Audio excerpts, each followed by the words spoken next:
Good morning class 10। शुरू करते हैं हमारा आज का क्लास। शुरू करते हैं आज हम लोग चैप्टर 2 हिस्ट्री का। Chapter 2 India during the period of struggle that is from 1206 to 1757 CE that is common era.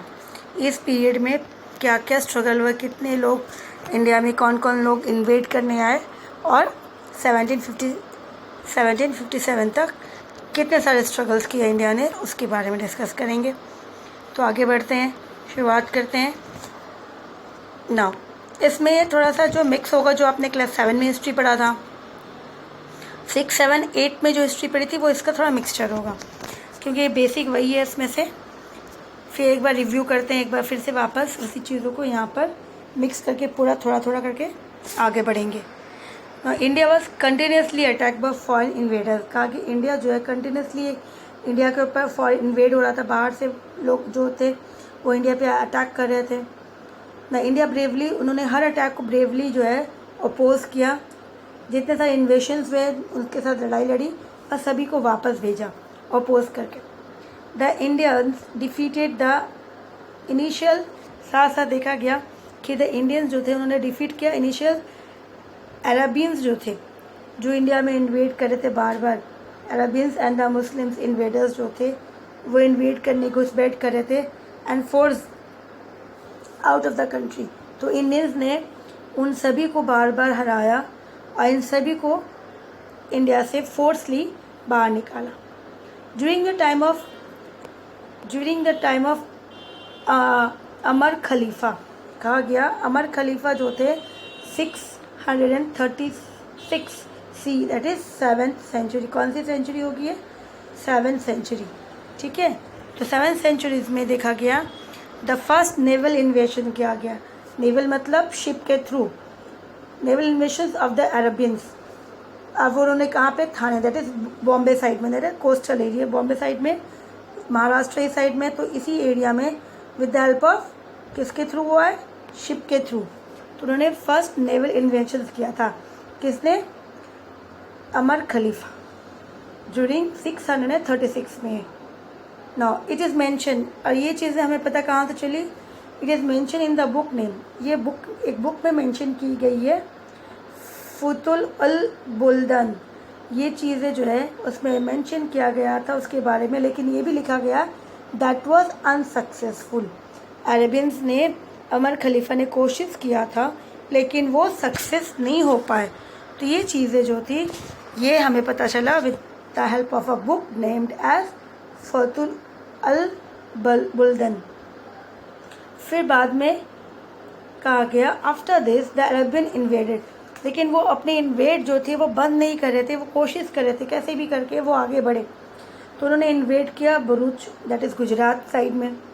ठीक है, फिर देवल पोर्ट ऑफ सिंध, वो भी वेस्टर्न साइड में हो गया, नॉर्थ वेस्टर्न साइड में।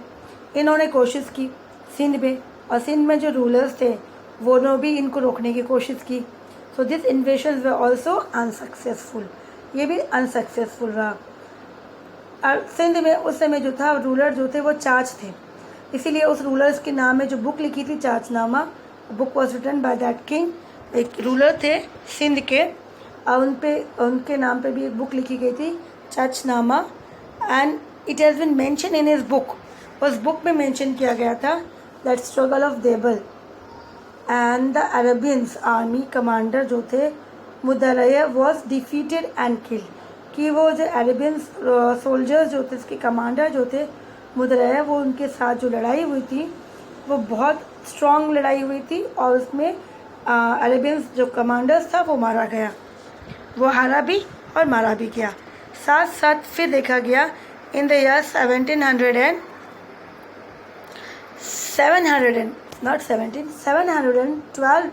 CE common era a furious battles took place. फिर से एक बहुत घमासान युद्ध जो है किनके बीच में हुआ?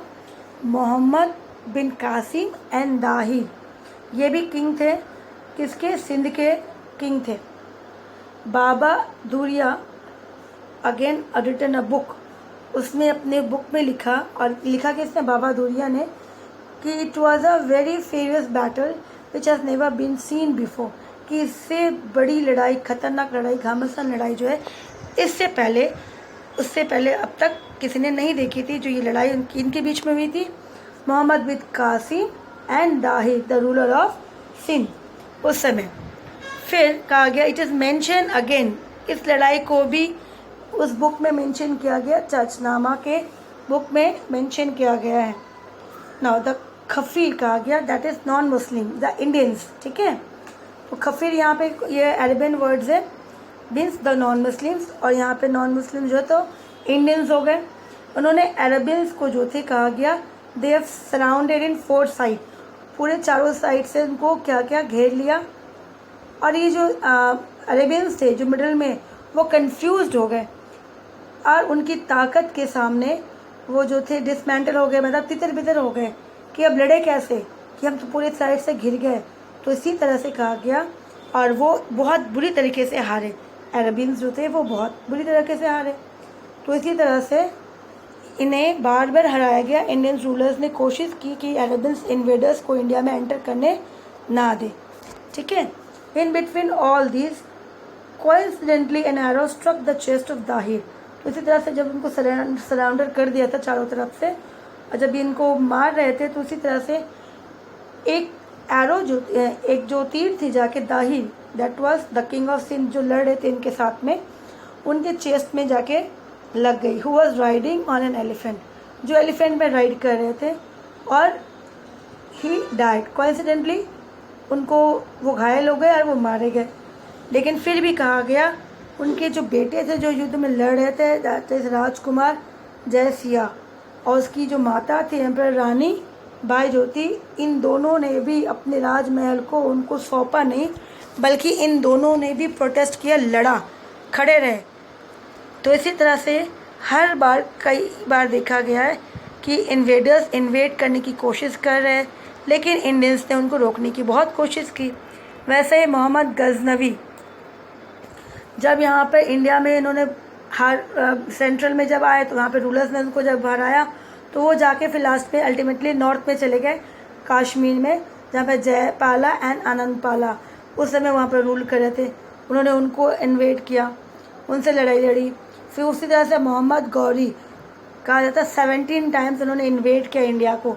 साथ में इन्होंने लड़ाई भी लड़ी थी पृथ्वीराज चौहान, एंड पृथ्वीराज चौहान जो थे अंत में इनकी लड़ाई के कारण ही that the war between Prithviraj Chauhan and Mohammad Ghori, जो सेकेंड वॉर हुआ था, जिसमें उनको घायल हो गए थे और उनके कारण उनकी मौत हो गई थी। तो ये चीज़ें हमने डिस्कस किया हुआ है, क्लास 9 चैप्टर्स में पढ़ा था पृथ्वीराज चौहान के बारे में और मोहम्मद गौरी के बारे में। तो इसी तरह से they all tried to stop the invasions of the Afghanistan from that is Arabian और Persians, but due to certain circumstances, देखा गया कुछ भी जो भी हुआ, कहीं ना कहीं मुस्लिम स्टार्टेड रूल जो है स्टार्ट हो गया इंडिया के अंदर, दैट इज़ 1206 सी के अंदर, दैट इज़ 13th सेंचुरीज में जो है Muslim started ruling in India. Even after this Indian continued this struggle, उसके बाद भी उनकी जो स्ट्रगल थी वो कंटिन्यू रही, वो बंद नहीं हुई। उसके बाद भी फॉर इन्वेडर्स जो और बाहर से आए उनको रोकने के लिए, फिर हमने ब्रिटिशर्स से भी लड़ा, वो भी आए, पर हमारी लड़ाई कंटिन्यू चलती रही टिल इंडिपेंडेंट, जब तक हमें आज़ादी नहीं मिली, ठीक है। तो यहाँ पे जब मोहम्मद गौरी जब वापस जा रहे थे, क्योंकि उनकी मंशा क्या थी, यहाँ पे इंडिया के अंदर रूल करने का नहीं था, ही ओनली वांट टू इन्वेड। वो यहाँ पे युद्ध करते, घुसपैठ करते, और यहाँ से जितनी सारी प्रॉपर्टीज़, ट्रेजरी जितना था वो लेके चले जाते। तो जाते समय जब वो इंडिया छोड़ के जा रहे थे, तो वन ऑफ हिज स्लेव जो थे उनके, ठीक है, कुतुबुद्दीन ऐबक, उन्हीं के स्लेव थे जिन्होंने जाते वक्त इनको ये पूरा एरिया दे दिया इंडिया का, जो उन्होंने इन्वेड किया था, और वो चले गए यहाँ से। तो इसी तरह से उनके जाने के बाद उनके स्लेव ने शुरू किया यहाँ पे रूल करना, और ये शुरुआत इसीलिए इसको कहा जाता है दैट वाज अ दिल्ली सल्तनत, या फिर इसे हम स्लेव डायनेस्टी के नाम से भी हिस्ट्री में इसे लोग कहते हैं। We know as a slave dynasty और एज अ दिल्ली सल्तनत। तो ठीक है, मोहम्मद गौरी के बाद उसके स्लेव्स ने, कुतुबुद्दीन ऐबक ने शुरू किया था, ठीक है। तो इसको कौन से डायनेस्टी के नाम से, देखो गुलाम डायनेस्टी लिखा हुआ है, गुलाम डायनेस्टी के नाम से भी कहा जाता है, यामिनी एंड अलवरी, that is all the meaning same, that they are all slaves. इन तीनों की मीनिंग क्या है? वही है स्लेव डायनेस्टी। तो शुरुआत किसने की? कुतुबुद्दीन ऐबक ने। कहा ये राजा कब बना? ही वॉज कॉर्नेटेड, मतलब राजा, जो राजाभिषेक किया जाता है उसको राज पोस्ट में मिलती है। तो इसी तरह से 1206 में ही बिकम द किंग। और इसे लख बख्श के नाम से भी कहा गया, क्योंकि कहा जाता था कि जब भी कोई इनके दरबार में जाते थे तो हमेशा उनको, मतलब कोई खाली हाथ नहीं, लाख रुपए तक तो उनको मिल जाता था, इसीलिए उसका नाम पड़ गया था लख बख्श। तो लाहौर उन्होंने अपनी कैपिटल बनाई थी। Lahore was his capital and Hasan Nizami, कहा गया Hasan Nizami was got protection in his court, उनके राज्य में उनको उन्होंने शरण दिया था। साथ साथ कहा जाता है कि it was again that Qutbuddin Aibak ने जो थे फर्स्ट स्टोरी जो बनाई थी कुतुब मीनार की, इन्होंने फर्स्ट स्टोरी बनाई थी। रेस्ट जो था वो कंप्लीट किया था इल्तुतमिश ने। ठीक है, तो इल्तुतमिश जो थे वो कौन थे? उनके सन इन लॉ थे, दामाद थे। तो फर्स्ट फ्लोर जो थे इन्होंने शुरुआत की थी कुतुबुद्दीन ऐबक ने, रेस्ट इल्तुतमिश ने ख़त्म की। कुतुब मीनार जो है वो किसकी मेमोरी में है? The memory of the Sufi संत जो थे उनकी मेमोरी में बनाई गई थी। ख्वाजा कुतुबुद्दीन बख्तियार काकी के रिन्यूड में मेमोरीज में बनाया गया था। This has been mention in contemporary Islamic literature, जो है उसमें मेंशन की गई है इसके बारे में पूरी की पूरी इस्लामिक लिटरेचर्स में लिखा गया है ना। ऐबक डाइड 1210 में, तो सोचो ये 1206 में राजा बना था, 1210 में, मतलब मेनली 4 ईयर्स इन्होंने रूल किया। एंड ही डाइड, ये अपने आप ही इनकी नेचुरल डेथ नहीं थी, बट ही वॉज प्लेइंग, वो खेल रहे थे, पोलो खेल रहे थे और सिर्फ वो घोड़े से गिरने के कारण इनकी डेथ हो गई। तो उसके बाद उनका जो बेटा नहीं, उनका जो दामाद था इल्तुतमिश, वो राजा बना। तो उसके बाद कौन बना राजा? इल्तुतमिश। उसका दामाद, उनके जो दामाद थे वो बने। He was the son in law and successor of Qutbuddin Aibak. तो इसी तरह से कुतुबुद्दीन ऐबक का सक्सेसर कौन बना? इल्तुतमिश। ये सन इन लॉ थे। ना he can be called as the actual organiser, क्योंकि शुरुआत तो इन्होंने की थी कुतुबुद्दीन ऐबक ने, लेकिन he can not rule for many years, he rule for only 4 years. लेकिन एक्चुअली जो था, कहा गया पूरे जो मुस्लिम अम्पायर की एस्टैब्लिशमेंट थी, ऑर्गेनाइज़र जो था वो कहा जाता है इल्तुतमिश को ही, कि उन्होंने धीरे धीरे जो है बहुत सी लड़ाई कनकड़ की, रणथंभोर में जो रूलर थे उनके साथ लड़ाई की, उस एरिया को अपने अंडर में मर्ज किया। फिर द सुल्तान इन्वेडेड मालवा, फिर उन्होंने इन्वेड किया द फोर्ट ऑफ भीलिया, फिर उन्होंने ग्वालियर, फिर जालोर। इस तरह से धीरे धीरे वो आसपास के नेबरिंग एरिया जितने थे किंगडम्स थे उनको उन्होंने कनकड़ करने लगे और अपने राज में मर्ज करने लगे। नाउ साथ साथ इन्होंने किया कि बाय नॉट प्रोवाइडिंग असिस्टेंस, इन्होंने इनको हेल्प नहीं किया था।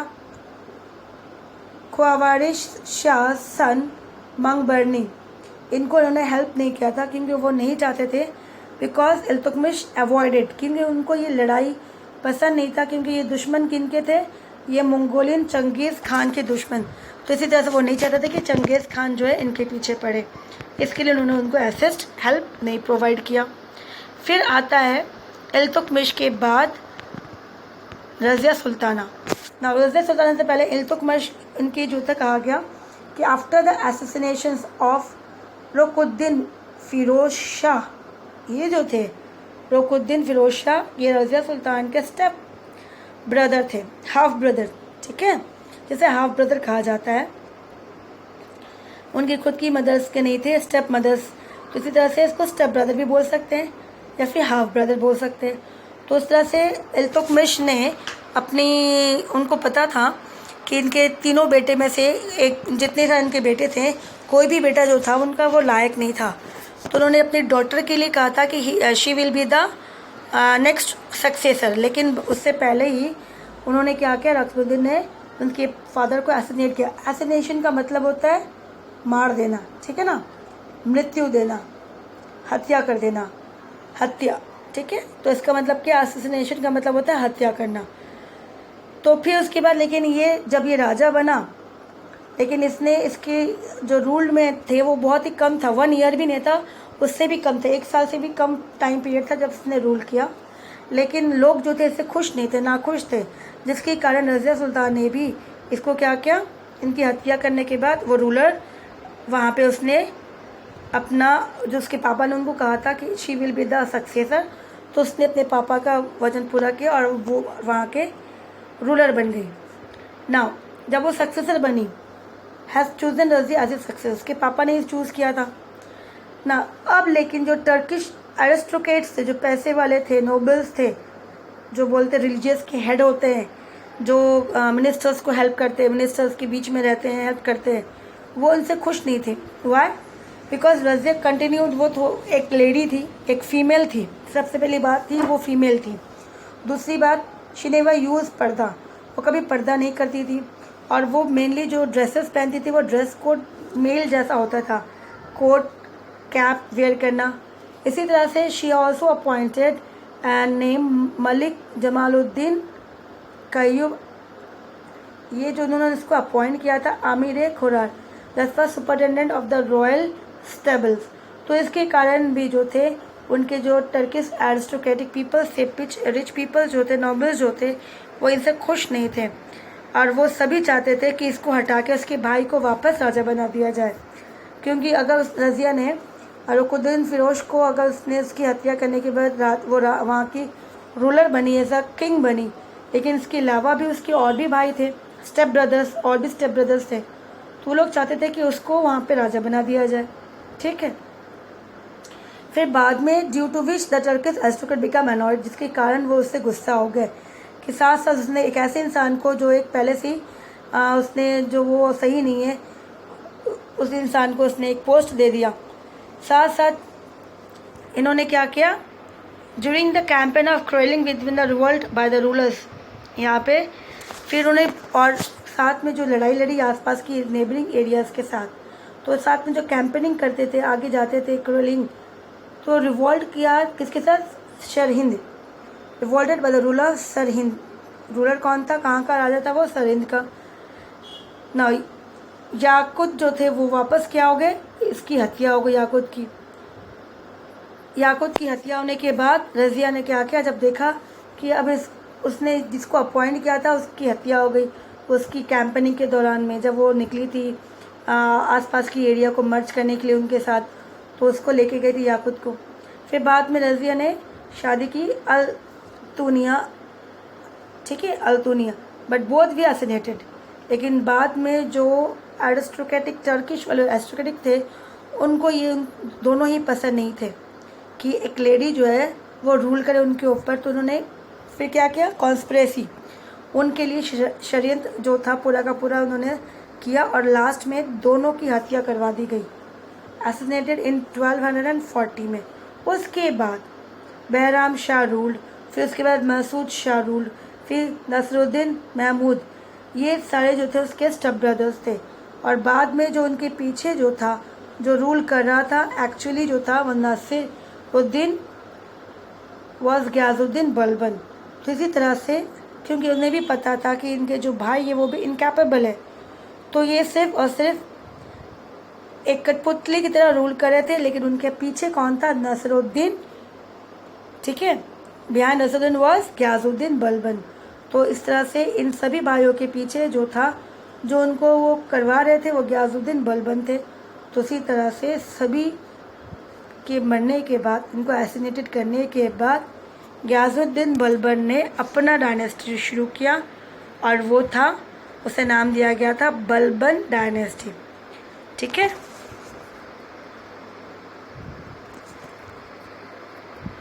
तो बलबन डायनेस्टी,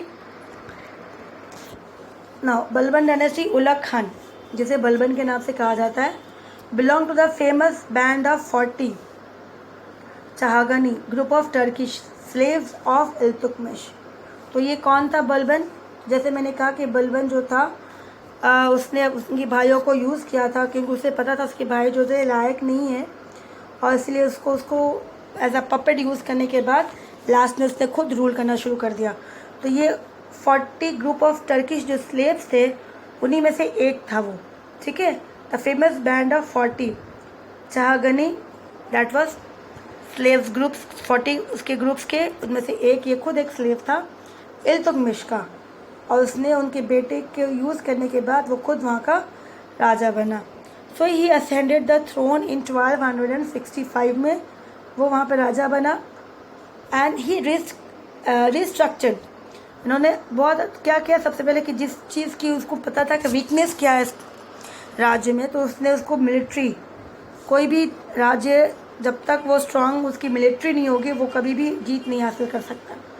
तो इसी तरह से उसने क्या किया, रिस्ट्रक्चर किया मिलिट्री डिपार्टमेंट को, नया नाम दिया दीवान ए Aziz to confront the Mongolian, क्योंकि उनको पता था अभी भी इन्वेडर्स जो थे मंगोलियंस, जो बार बार उनको प्रॉब्लम करेंगे, वो इजीली इंडिया में आ जाएंगे, तो वो उनसे उनका राज्य छीन लेंगे, अब वो रूल करने लगेंगे, तो उनको भी रोकना ज़रूरी था। तो इसीलिए ये लोग ने शुरुआत किया, ताकि स्ट्रॉन्ग आर्मी रहेगा तभी वो इनसे लड़ सकते हैं। फिर साथ साथ started the practice of sijda and पोशबन, मतलब इन्होंने एक नया सिस्टम शुरू कर दिया। सिजदा और पोशबन मतलब कि जब भी कोई राजा के पास जाएगा तो वो अपनी नी को बेंड करके फिट घुटने के बल पे बैठ के जो है राजा जो है उसकी फिट जो है ब्लेसिंग लेगा उससे, उसकी फिट और उसके हैंड को जो है किस करेगा, इस तरह से। तो ये शुरुआत इन्होंने की ये सिस्टम को। In the royal court Balban is counted among the major builders of administrative structure of Delhi सल्तनत।